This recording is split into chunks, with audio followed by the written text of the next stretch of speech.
శ్రీ గురుభ్యో నమ. మద్గురుదేవులు చిన్నరామచంద్రయార్ల వారి పాదపద్మములకు నమస్కరించుకుంటూ, శ్రీ సత్యానంద సత్యమయ్యార్ల వారికి నమస్కరించుకొని, శ్రీమద్భాగవత కృష్ణదేశకేంద్రుల వారు రచింపబడిన శక్తి ద్వయ నిరాసకంబైన శుద్ధ నిర్గుణతత్వ కందార్థ దరువుల నుండి 12వ అధ్యాయము బోధపఠన లక్షణం నుండి 12వ కందార్థము క్రమసంఖ్య 210.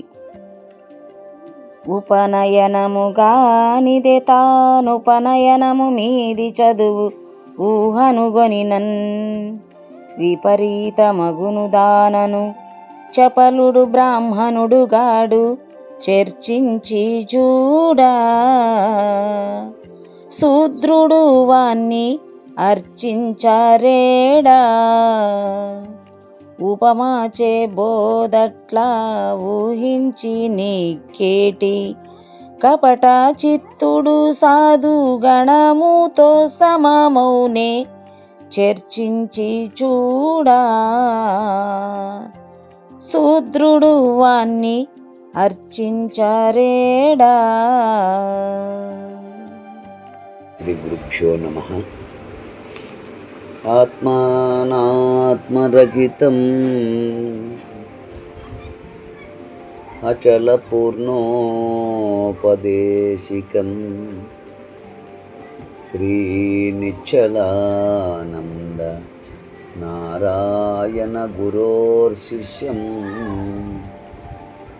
శ్రీశైలవంశాంభుతిరేవ జాతం శ్రీ పరమానంద శంకర నారాయణ గురు భజామి.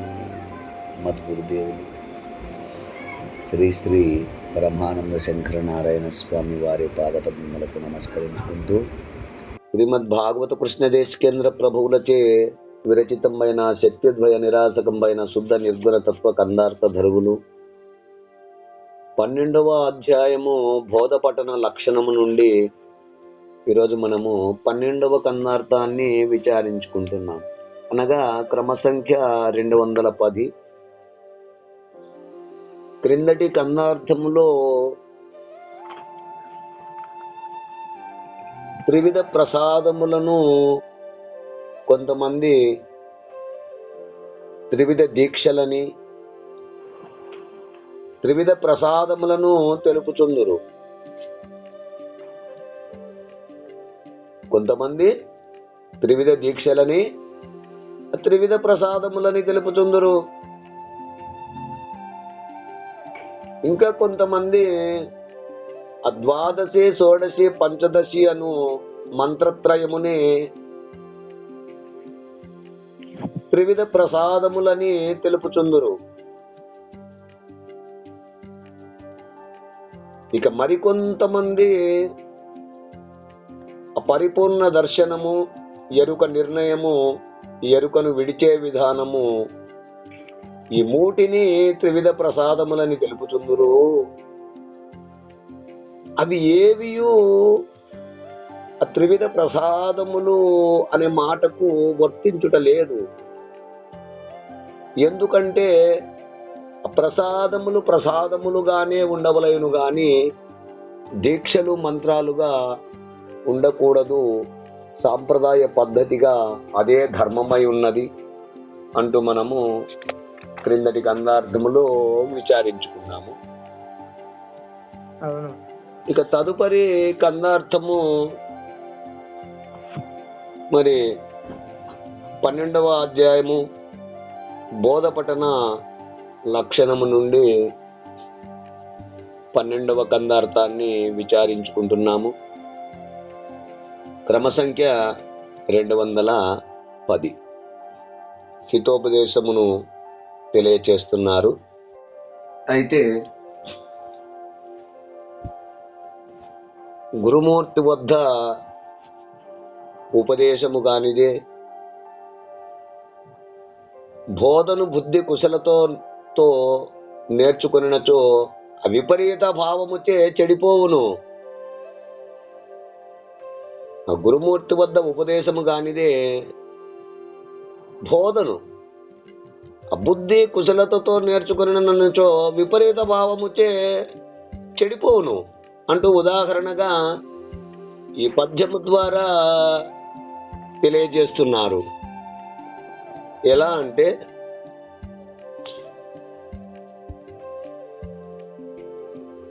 ఉపనయనముగానిదే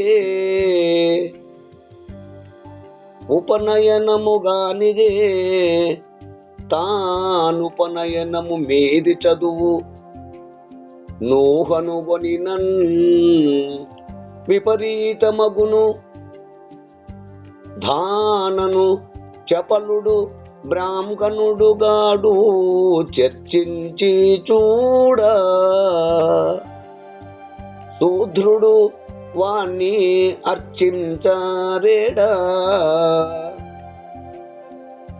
ఉపమాచే బోధట్ల ఊహించి నిక్కేటి కపటా చిత్తుడు సాధు గణముతో సమామౌనే చర్చించి చూడా శూద్రుడు వాణ్ణి అర్చించారేడా.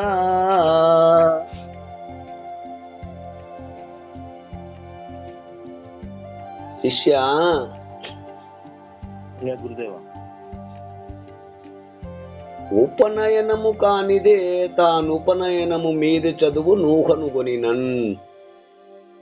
గురుదేవ, అసలు ఉపనయనం అంటే ఏందో చక్కగా వివరించండి గురుదేవ. ఇక్కడ ఉపనయనము అనగా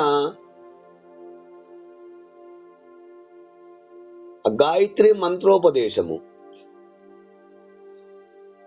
లేక సమీపముగానున్న నేత్రము, జ్ఞాననేత్రము కానిదే జరుగనిదే ఉపనయనము మీది చదువు అంటే ఉపనయన సంస్కారము జరిగిన మీదట చదవవలసిన చదువు ఏది? వేద జ్ఞానము.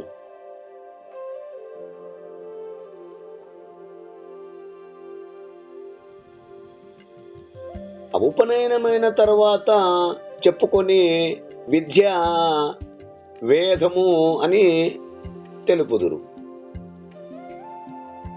మరి అటువంటి వేద జ్ఞానమును నువ్వు తెలుసుకునవలైననినా ఉపనయనము కాకుండానే అటువంటి ఉపనయన సంస్కారము జరగకనే ఊహనుగొనినన్, ఆ ఊహ చేత పొందినచో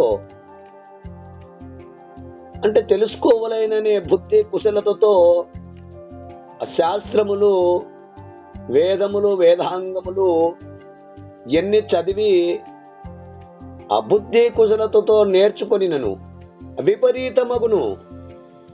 విపరీతార్థం అంటే ఏంటి నాయన, వివరించండి. అంటే లేనిది ఉన్నట్లుగా, ఉన్నదానిని లేనట్లుగా, అంటే అందులో మర్మము తెలిస్తే ధర్మము తెలియదు, ధర్మము తెలిస్తే మర్మము తెలియదు గనక విపరీతార్థములు తనకు తాను సృష్టించుకోబడుతూ వస్తుంది. కనుక యథార్థ జ్ఞానము కలగక అట్టి విపరీత జ్ఞానము కలుగుతుంది. అప్పుడు బుద్ధి కుశలతతో నేర్చినటువంటి విద్యకు పెద్దల వాక్యాలకు వ్యత్యాసమగును, అంటే తేడాగా నుండును. ఆ శాస్త్రములు చదివి కంఠస్థము చేసుకొని పుస్తకములు చదివి గురుమూర్తి ద్వారా వినకనే, గురుమూర్తి ద్వారా ఉపనయన సంస్కారము పొందకనే తను ఊహ చేత శాస్త్రములు, వేదములు, వేదాంగములు అనేకమైనటువంటి చదివి కంఠస్థము చేసి తనకు తగిన విధముగా అర్థాలను తీసుకొని ఆ విధంగా పుస్తకాలు చదివి అందులో ఉన్నది చదివి చెప్పినప్పుడు ఏమవుతుందంటే పెద్దల వాక్యాలకి, అంటే పెద్దలు చెప్పినటువంటి యొక్క వాక్యాలకు వ్యత్యాసమగును, తేడాగా ఉంటుంది.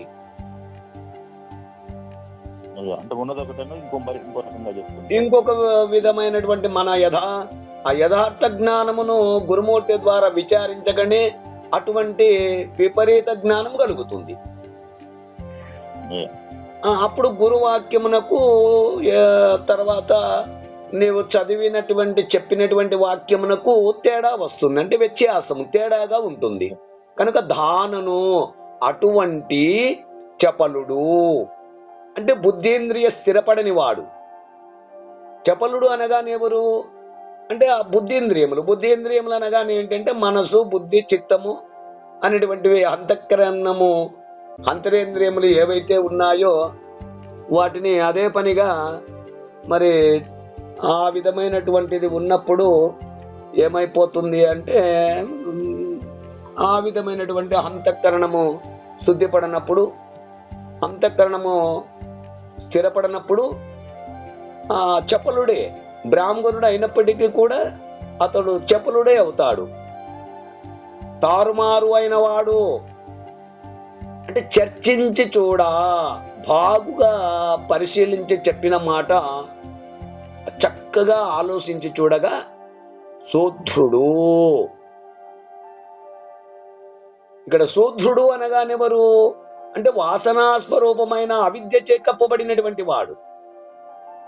ఇక్కడ వాసనా స్వరూపం అంటే ఏంటి అంటే మనస్సు అనేటువంటి పదార్థం ఎక్కువగా ఉన్నప్పుడు భ్రాంతుల మీద తన యొక్క స్వరూపం అంతా కూడా ఎక్కడ ఉంటుంది అంటే భ్రాంతి మీదే వికసిస్తుంది. తన మనస్సు గాని, తన అంతఃకరణ చతుష్టయం గాని రూపనామముల మీద, లేక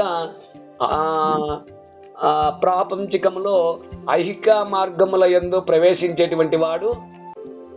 ఆ విధమైనటువంటి వానికి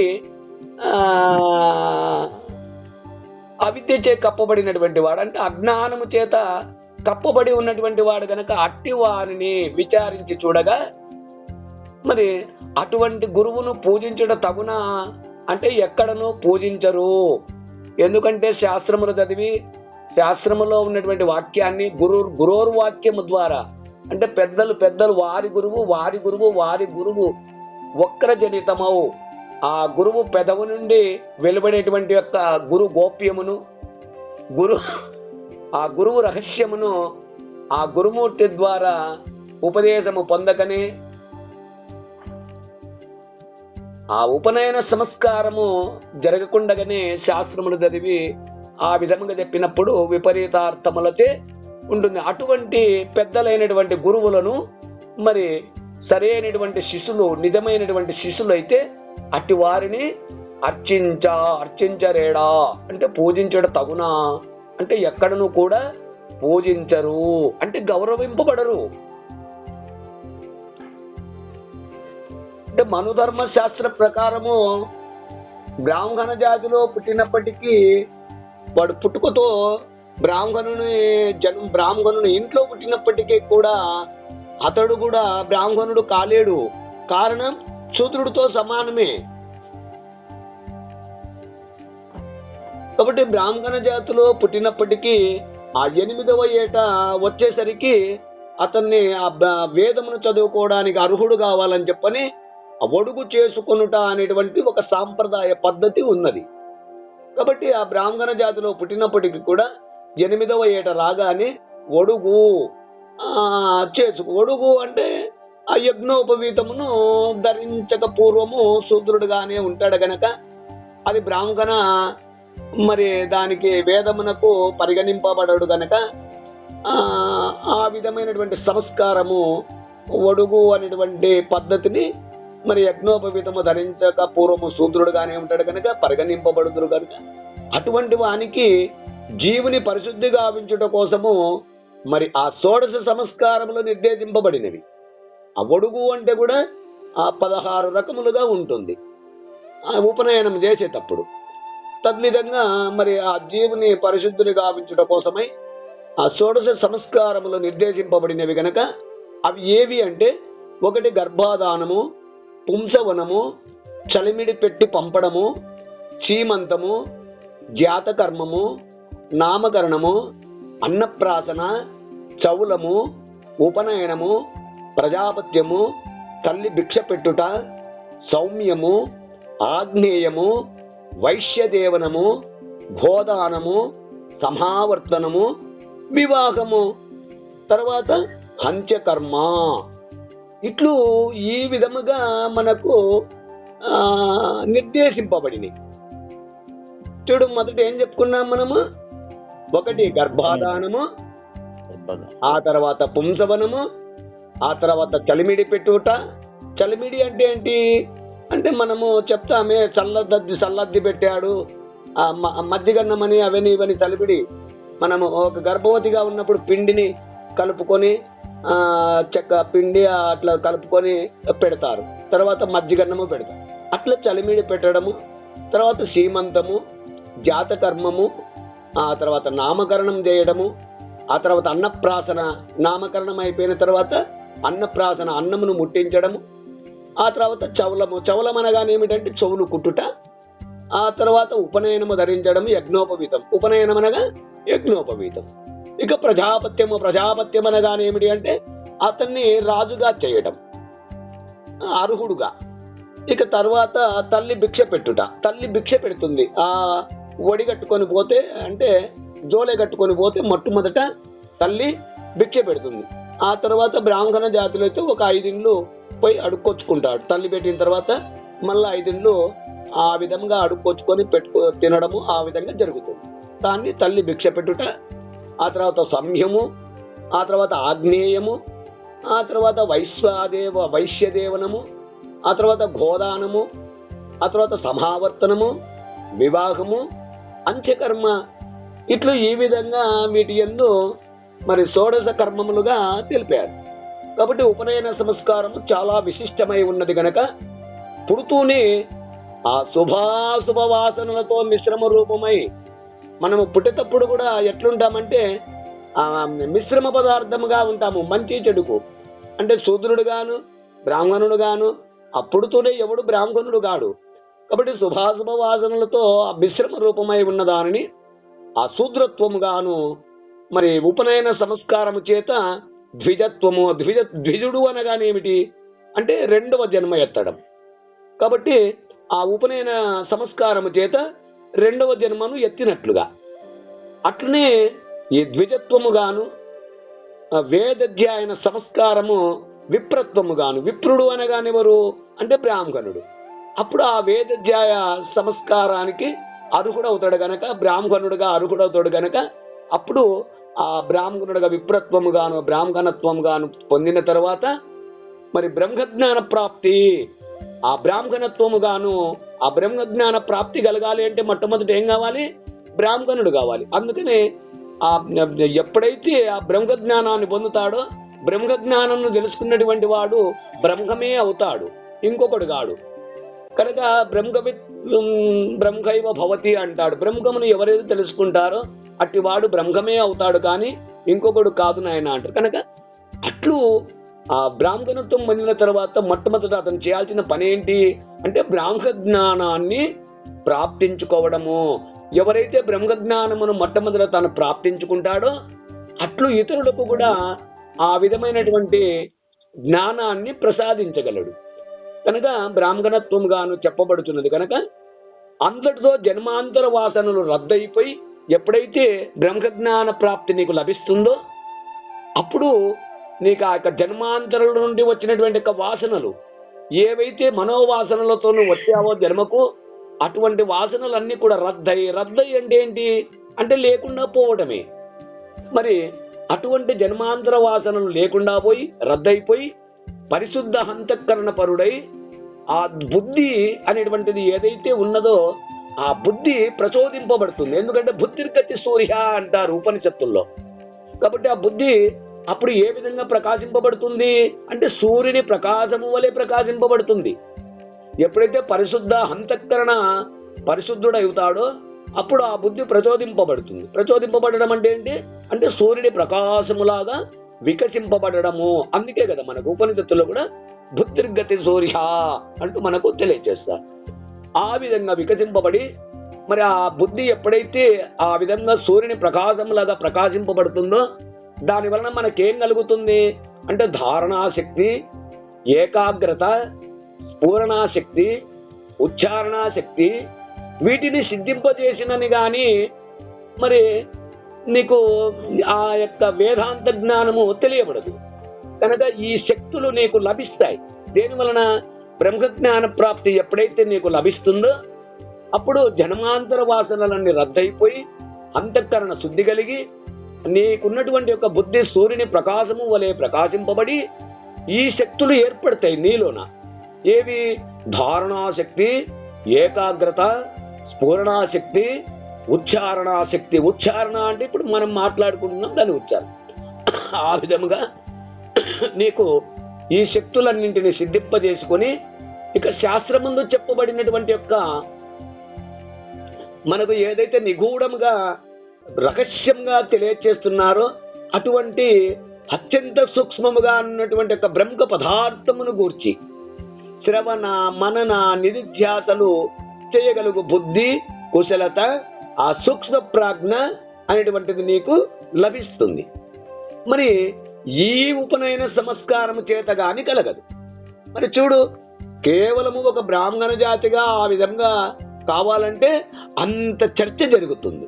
మరి ఇక్కడ గురుపుత్రుడు కూడా సేమ్ అదే ప్రకారముగానే అక్కడ ఉపనయనం అంటాము, ఇక్కడ గురువు దగ్గర కూడా మంత్రదీక్ష అంటాం. ఈ విధంగా రెండు కంపేర్ చేసుకుంది. ఆ విధముగా గురువు దగ్గర ఉపదేశము పొందనిది కావున మరి ఈ సంస్కారమును కలిగించుకున్న తర్వాత ఏతత్ఫలాన్ని పొందింపజేసుకునేటి కానీ దానినే వేదాధ్యాయనాది అధికారము సంక్రమించదు. అప్పుడు కానీ వేదాధ్యయనమును చేయడానికి అధికారి కాలేవు. కాబట్టి అటువంటి మొట్టమొదటి అధికారమును సంపాదించుకోవాలి, సంక్రమించదు లేకపోతే. కాబట్టి అటువంటి అధికారమును నువ్వు సంపాదించుకున్న తర్వాత దీనికి గుర్తుగా అక్కడ బ్రాహ్మణుడి కోసము యజ్ఞోపవీత ధారణ, గాయత్రి మంత్రోపదేశము, త్రికాల సంధ్యావందనము ఉపాంగములుగా నిర్దేశింపబడినవి. అట్లనే గురుమూర్తి దగ్గర మరి మంత్రోపదేశము తీసుకున్న తర్వాత అక్కడ బ్రాహ్మణుడికైతే ఏ విధంగా యజ్ఞోపవీత ధారణ, గాయత్రి మంత్రోపదేశము, త్రికాల సంధ్యావందనము ఉపాంగములుగా నిర్దేశింపబడింది ఎట్లున్నాయో అట్లిక్కడ గురుమూర్తి దగ్గర కూడా శిష్యునికి ఆ విధంగా ఉంటాయి. అదంతా గురుమూర్తికి దగ్గరగా కూర్చొని మనము దీనిలో ఉన్నటువంటి యొక్క కీలకమును విచారించినప్పుడు గురుమూర్తి దగ్గర ఉంటే ఆ కీలకం ఏంటో తెలియచేస్తాడు.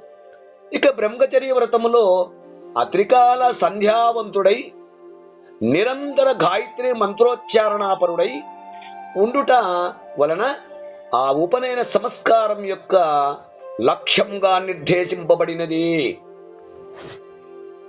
కనుక మరి ఆ యొక్క విధముగా మనుష్య ప్రజ్ఞ, జీవ ప్రజ్ఞలు విస్తరించి ఇక ఎప్పుడైతే ఈ మనుషుడు జీవభావములో ఉన్నాడో అటువంటి ఇప్పుడు నేను మనుషుడుగా ఉన్నటువంటి వారిని జీవ ప్రజ్ఞ కలిగి మళ్ళీ అక్కడి నుంచి దైవ ప్రజ్ఞగా మారాలి. ఆ మనుష్య ప్రజ్ఞ, ఆ మనుష్యుడు గాను మనుష్య భావము గాని జీవభావము గాని ఇవి ఏవీ లేకుండగా దైవముగా నేనే బ్రహ్మను అనేటువంటి మొట్టమొదట ఆ రాశిలో చేరాలి. కాబట్టి దైవ ప్రజ్ఞగా మారి ఆ మంత్ర రాశి యందు ఏ మంత్రమైతే తెలియచేస్తున్నాడో ఆ మంత్ర రాశి యందు నిక్షిప్తమై ఉన్న వాస్తవ జ్ఞానము అర్థంతో సగా ఆ బుద్ధికి ప్రచోదితము కలుగుతుంది. కాబట్టి ఆ బుద్ధితో మరి అటువంటి వాస్తవ జ్ఞానముతో ఆ బుద్ధి ప్రచోదితమై ఇట్టి అధికారముతో వేదాధ్యయనము జరిపిన ఎడల బ్రహ్మజ్ఞానమందలి వాస్తవము గ్రహించగలుగును. అందుకని చూడన్నారు బ్రహ్మవిత్ బ్రహ్మైవ భవతి అను మనకు శృతులలో తెలియజేసినట్లుగా ఆ యొక్క బ్రహ్మతత్వమును సారమును నువ్వు తెలుసుకోనిదే ఆ బ్రాహ్మణత్వము సిద్ధించును. ఈ ప్రక్రియ పాటించకుండగా అంటే అంతఃకరణ పరిశుద్ధత్వము ఏకాగ్రత లేకుండగా వేదాధ్యయనము చేసిన ఎడల అసంభావన, విపరీత భావన అనేటువంటి దోషములతే కొట్టబడును. అసంభావన, విపరీత భావన అను దోషముల చేత విపరీతార్థములు గ్రహించును, దానిని నిజాన్ని గ్రహించలేడు. తద్వారా వేదశాస్త్రమునే శంకించ వీలగును. ఒక్కొక్కసారి గురువాక్యమును కూడా అనుమానించవలసి వస్తుంది. అట్లు కాకుండా ఉండాలంటే కనుక మరి ఆ విధముగా ఎందుకు వస్తుంది అంటే పూజనీయతను పొందలేరు. గురుర్వాక్యమును ఉపనయన కార్యక్రమము, ఉపదేశ కార్యక్రమము జరుపుకుండగానే ఇదంతా తెలియాలి అంటే సాధ్యం కాదు. శాస్త్రముల వలన, పాండిత్యం వలన కాదు. అటువంటి వాడు బ్రాహ్మణునిగా అతను పూజించలేడు, గురువుగా ఇతను పూజింపబడలేడు.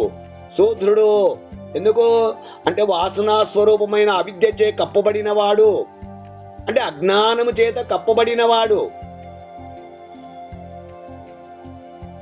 అజన్మతః బ్రాహ్మణుడు అయినప్పటికీ ఆలోచించి చూడగా అతడు చపలుడే, శూద్రునితో సమానుడే. వానిని, అట్టి వానిని అర్చించారేడా? పూజించుట తగునా? తగదు. అర్హుడు కాదు, అధికారి కాదు.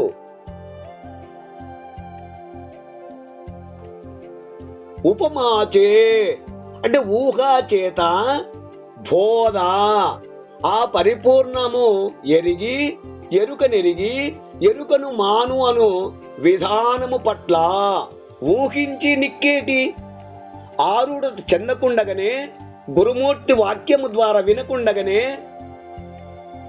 గురువు పెదవుల నుంచి వచ్చేటువంటి ఒక నిగూఢార్థమును తెలియకుండగానే తనకు తోచిన విధంగా ప్రచారము చేస్తూ గొప్పవాడుగా ప్రచారమయ్యేవాడు కపట చిత్తుడు. అట్టివాడు పూజింపుటకు అర్హుడు కాడు. చెడు వాసనా స్వభావము గలవాడు. మరి అటువంటి చెడు వాసనా స్వభావము గలవాడు సాధుగణముతో సమమౌనే, సాధుగణముతో సమమౌనే, సక్రమైన మార్గములో సాంప్రదాయ పద్ధతి ఎందుగల విధి విధానమును ఆరూఢపరుచుకున్న వారితో సమానము కాగలడా? కాలేడు. అట్టివానికి సరితూగడు. ఆ విధముగానే ఎవరైనను సరే గురుపదేశము పొందకనే, ఆ గురుమూర్తికి చతుర్విధ శుశ్రూష చేయకుండగానే పుస్తకములు చదివి బుద్ధి కుశలతతో విద్య నేర్చుకొని సభలలో ఉపన్యాసములు చెప్పి ఒకటి తెలిసి ఒకటి తెలియక దానికి సంబంధమే లేకుండా సభలకు పరిగెత్తడము, సభలలో ఉపన్యాసములు చెప్పడము, వీని ఈ బోధను కొంతవరకు గ్రహించి తాను బోధస్థితుడని గర్వించేవాడు మోసగాడు. అట్టివాడు గురు శుశ్రూషచే బోధ నేర్చిన సాధు సజ్జనునితో ఎట్లు సమానము కాగలుగును? కనుక అట్టి వారిని గురువుగా బోధస్తునిగా ఆరాధించరాదు అంటూ మనకు ఈ కన్నార్థం ద్వారా కృష్ణదేశికేంద్రుల వారు వివరణను అందిస్తున్నారు. ఈ కన్నార్థ భావాన్ని మీరు కూడా అందుకుంటారని కోరుకుంటూ, ఇంకా ఇందులో లక్ష్యార్థ భావము ఇంకా గురుమూర్తి ద్వారా తమ తమ గురువుల ద్వారా విచారించి స్పష్టంగా విచారణ చేసి తెలుసుకుంటారని కోరుకుంటూ, జై గురుదేవ. జై గురుదేవ. జై గురుదేవ. జై గురుదేవ్.